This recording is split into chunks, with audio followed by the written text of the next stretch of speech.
Thanks for joining us for the Long Island Sound podcast.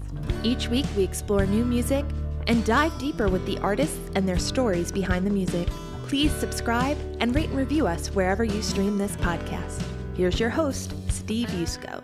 Welcome to Billy Joel Week. Hey, it's been quite a week for Billy Joel. They renamed a street in the town of Oyster Bay called Billy Joel Way, and there's a new exhibit at the Long Island Music and Entertainment Hall of Fame. We have highlights from both Billy Joel's speech and the presentation in Stony Brook. It's going to be a fantastic exhibition. Hey, this is Steve Yusko from the Long Island Sound podcast. Stay tuned for some great highlights of Billy's speech and the presentation at the Music Hall of Fame. We officially renamed this section of Audrey Avenue as Billy Joel Way. We're here in front of 20th Century Cycles, Billy Joel's motorcycle shop, and they're going to be unveiling a street named after Billy here in the town of Oyster Bay. Crowd's pretty excited on this beautiful autumn day in October. I know I'm not the only one in the room here today who can say from the bottom of our hearts that we're all huge Billy Joel fans. Anybody else? It is now our distinct pleasure to welcome a true man of enormous accomplishment, a man who touches our hearts, the man who wrote and performed the soundtrack to our lives, our hero, Mr. Town of Oyster Bay. Let's hear it for Billy Joel!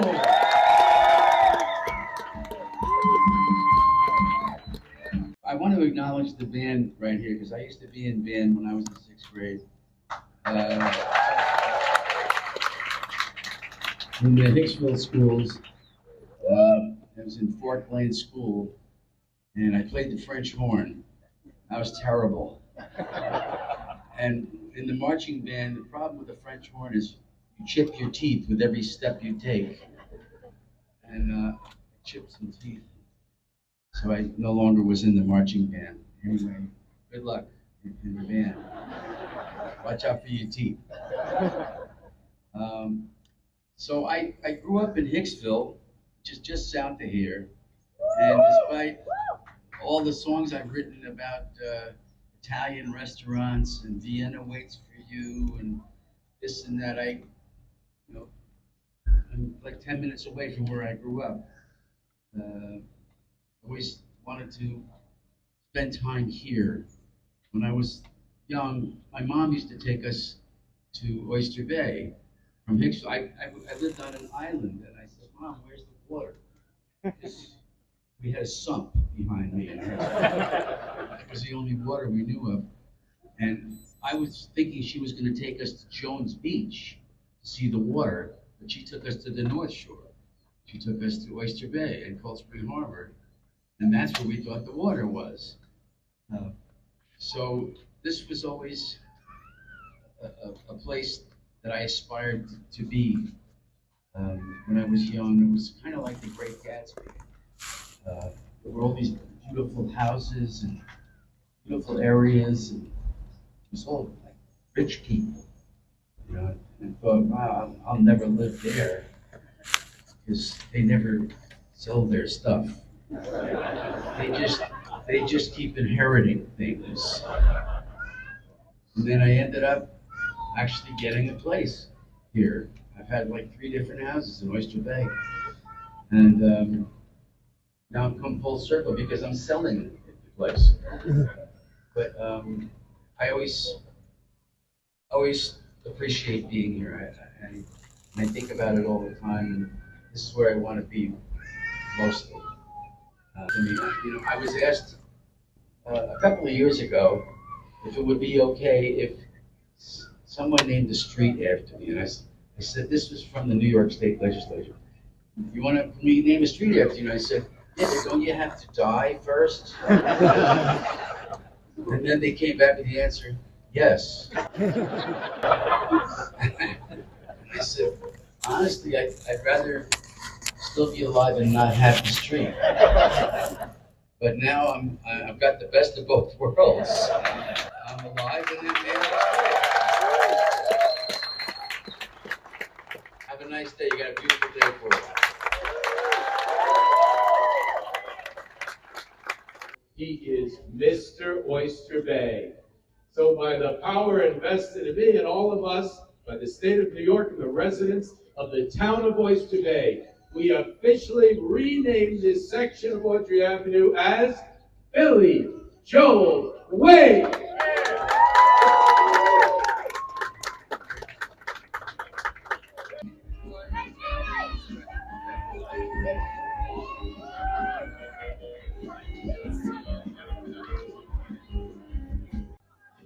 Well, that's as close as I got to Billy Joel to do an interview. The new Billy Joel exhibit was announced at the Long Island Music and Entertainment Hall of Fame. Let's check out some of the highlights as we listen to Ernie Canandaigua and Kevin O'Callahan, the creative artist behind the exhibit. So, Kevin O'Callahan has been and is the creative force behind the Long Island Music and Entertainment Hall of Fame. He was the force for our first much acclaimed exhibit, Long Island's legendary club scene, as well as our Hall of Fame upstairs, and now the Billy Joel My Life exhibit. Kevin has a long and distinguished career as one of the nation's most renowned exhibition designers. He was inducted into the prestigious Art Directors Hall of Fame and continues his 30-plus year career as head of the 3D program at the School of Visual Arts. He has created over 100 exhibitions throughout the world, and his book, Monumental, was published in 2010 and has become the standard for creative exhibition design. We are proud to have Kevin on our board and as our creative director. It is my distinct pleasure to introduce my dear friend, Mr. Kevin O'Callahan. Thank you, Ernie. Boy, that sounded pretty good. I'm a little excited now. This is a dream come true for me. Like Ernie said, I've done over 150 exhibitions. A lot of my exhibition work has been tributes to different artists, both in the music industry and the visual art area. But this is very close to my heart because I am a Long Islander and very proud of it. Baldwin, in fact, was where I was from. And to do an exhibition with the Piano Man, Billy Joel, is an unbelievable dream come true. I do have to say that when we first met Billy Joel, I was a little nervous, right? It was on Valentine's night at the concert, at the Garden, at the Residency. We met him in the back of the Garden, in I guess what you would call a green room. He came out by himself, which surprised me. I thought he'd have a big entourage around him. And he couldn't be more welcoming. He heard I guess he heard our Long Island accents, and he felt really at home with us, which was really good. And he sat there, he joked with us. We presented originally that banner, that panel right there. I had to roll it up and get it into the garden through security and everything else. And he looked at it, and he couldn't have been more open and welcomed it any more than he did. And I had heard that he was a little tough to get him to say yes to anything. He's a humble guy, and he usually doesn't do things that, put him on a pedestal. But I explained to him that this would be a party, that we're going to celebrate your career, and we're going to celebrate the people that you inspired and inspired you. So in the exhibition, we have tributes to Sir Paul McCartney, we have tributes to Ray Charles, Otis Redding, Beethoven, anything that Billy felt close to or felt he was inspired by. I just want to show a couple of, I came with visual aids, of course. The beginning of the exhibition is going to be our counter in the front, which is going to be turned into a piano.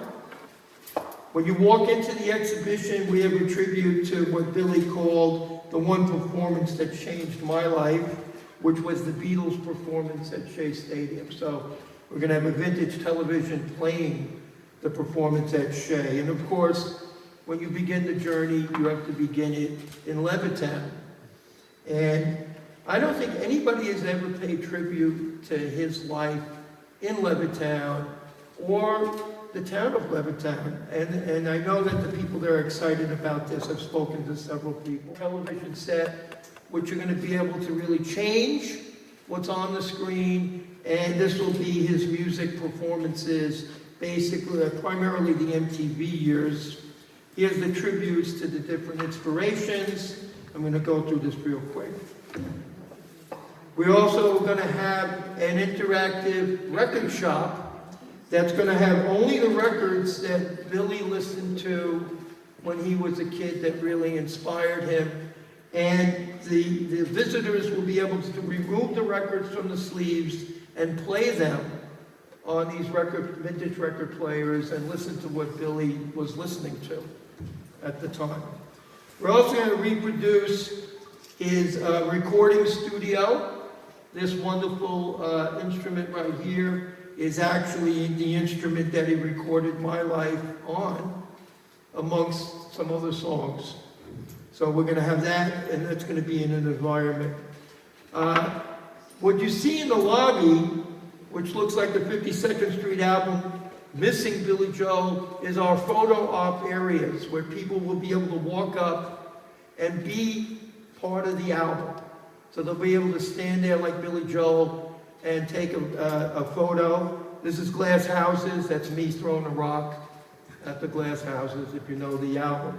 So the exhibition, I guess in short, is going to be a wonderful interactive exhibition. I believe that everybody has to be part of an exhibition. There's going to be things for children to do. There's going to be events based around this exhibition that are going to be happening. This is going to be a major thing. This is the Billy Joel dream come true. This is it. This is what Long Island's waited for. The second time we went to see Billy, we showed him the model. Of course, I didn't bring that into Madison Square Garden, but we showed it to him on his screen. And I whispered to him, Billy, I think Long Island really needs this. And he went like this to me, and he gave us the okay. And that was like the home run. We had the home run.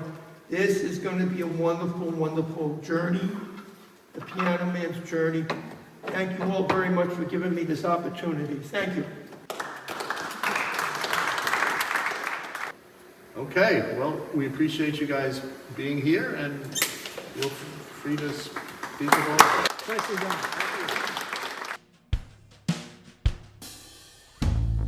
Thank you for joining us today. I appreciate the time you spent with us. Please subscribe and comment and visit us at gigdestiny.com. Till next time, be generous with your joy, keep your spirits high, and let the music take you on a journey. Be well. Peace.